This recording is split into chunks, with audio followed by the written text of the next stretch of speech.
Hello, everybody. Today we are going to be talking about a bunch of things, but the main topic is Facebook. We are going to be talking about Meta, and we are going to be talking about our proven social media process for nonprofits. We're going to tell you exactly how we do it for our clients and how you can do it too. So Facebook now has more than 3 billion monthly actives. An active is a comment, a share, an engagement, a like, all of these different actions. 3 billion monthly. That is, so many people are on Facebook is the point that I'm trying to make, and it's continually growing in Canada and in the US. And this was all reported by Mark Zuckerberg, the CEO of Facebook, during last month's Meta quarterly earnings call. My friends, Facebook is not dead. And this can be kind of a hot topic because people in my generation get on Facebook to comment on a post that their grandma made. That's how they view Facebook sometimes. But for businesses, and obviously looking at the stats, we know that it is still going strong. So making sure your organization sticks with it is super, super important. So now to the secret sauce. We want to help you guys produce your social media content efficiently and effectively so that there's no hurrying and last minute trying to figure it out, because then it just leads to not having quality content. So we're going to go through the 6 steps that we follow whenever we are creating a social media calendar.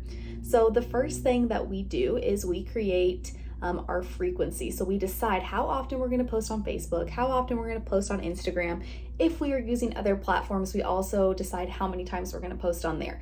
We go ahead in our social media calendar and we drop in the dates. So September 1st, September 5th, September 7th, however frequent we've decided to do, we drop in our dates. Once we have our dates in our social media calendar, the next thing that we do is we identify the topics and the themes.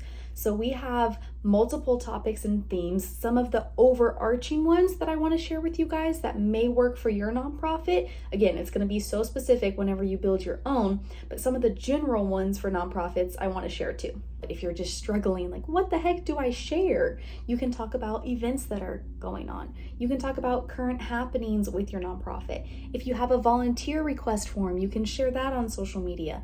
If you want to make a very soft donation ask, or even a hard donation ask in some cases. If you want to just talk about your mission statement, there are so many topics that if you break them down into categories like that, it helps give you an idea of what you want to write about, and it's super helpful. So step number 3, and this is the one that's a little bit more time consuming, is writing the copy.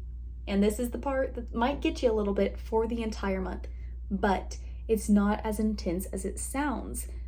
Because if you sit down for 3 hours, if you dedicate 3 hours to this calendar that you're putting together, doing all of these asset creations, and it covers your butt for the next month, for the upcoming month, imagine how much time you are going to save yourself on a daily basis.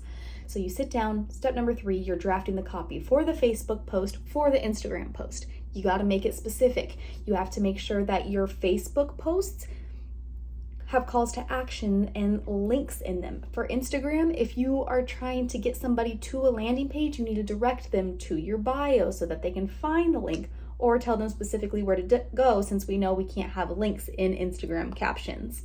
So once you've drafted the copy for the entire month, then you go in and you create, step number 4, you create the graphics and you create the videos. In some cases, they may be reels. They may actually just be videos.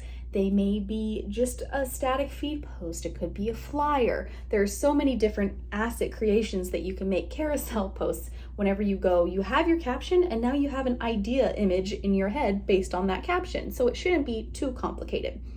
The key here is using your branding guidelines.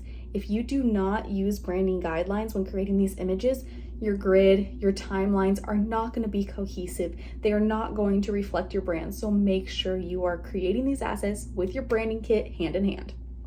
All right, step number 5 is developing a content review process. For us, we have our Cindy May marketing team review the content, then we send it to the client, they review the content, and if they have any suggestions, they drop that in there so we can go in and make the edits for them.